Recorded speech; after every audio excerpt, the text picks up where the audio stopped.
So having introduced electromagnetic waves, what we need to talk about next is the electromagnetic spectrum. And so the electromagnetic spectrum is basically just telling us all the possible ways that we can encounter electromagnetic waves. And what we'll see is that spectrum is really broad. But let's start by talking about the particular sliver that we know best, and that's light. Okay? So when we think about the relationship that relates the speed of the wave, in this case the speed of light, to the frequency and wavelength of the light, that's going to be given by C equals frequency times wavelength. For all of our electromagnetic waves in vacuum, they all travel at the same speed. What we can do then is vary the frequency and wavelength. And so that's what defines the electromagnetic spectrum, is how much have you played with the frequency and wavelength. So again, their product always has to give us the same number, but as I increase or decrease the frequency, the wavelength will decrease or increase to compensate for that, so that C always remains 2.998 times 10 to the 8 meters per second. The colors we're used to thinking about sit within this spectrum. So you can see, just from looking at the picture, right? Red has the longest wavelength.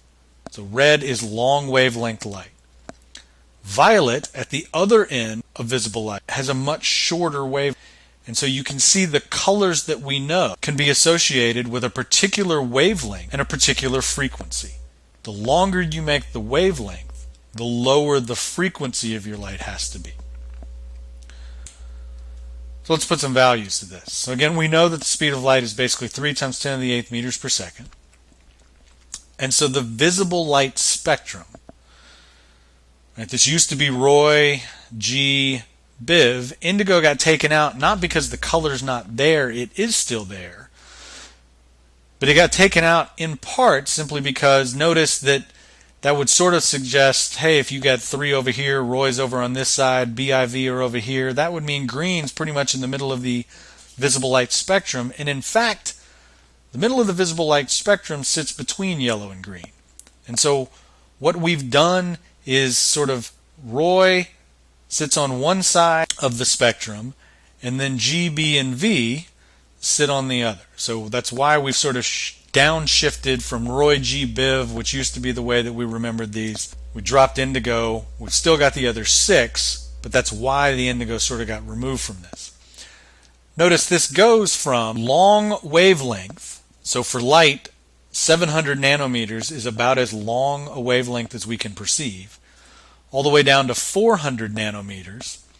And as you go from longer wavelength to shorter wavelength, the frequency increases.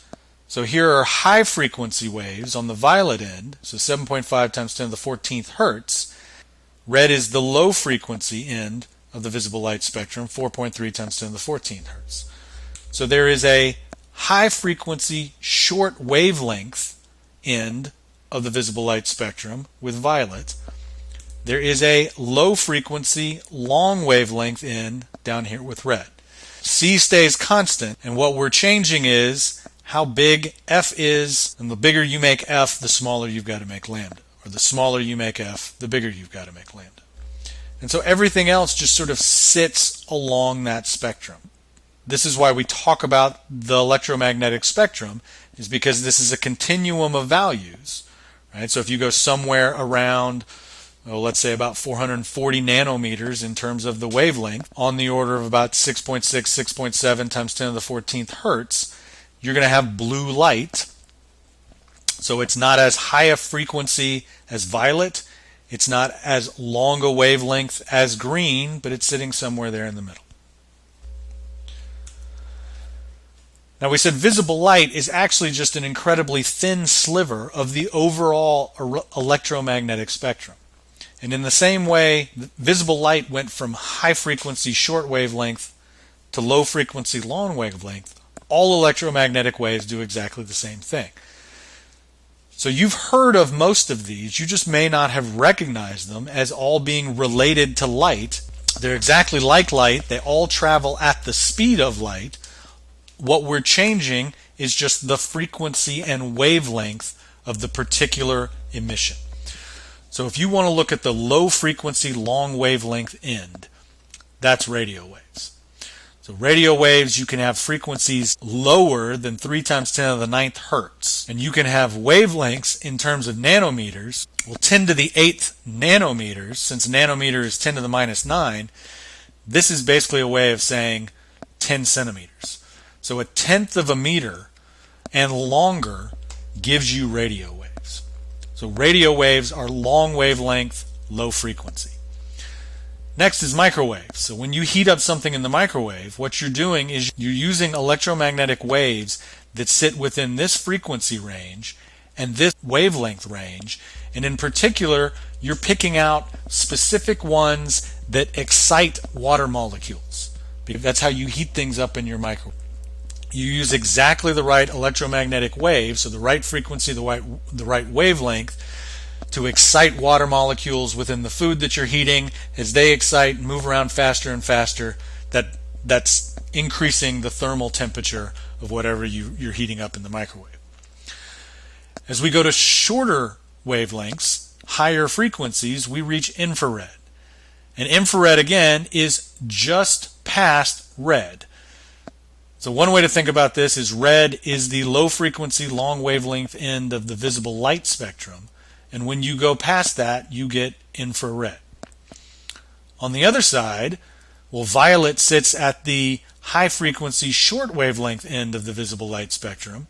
And when you go just past that to higher frequency and even shorter wavelengths, you're at ultraviolet.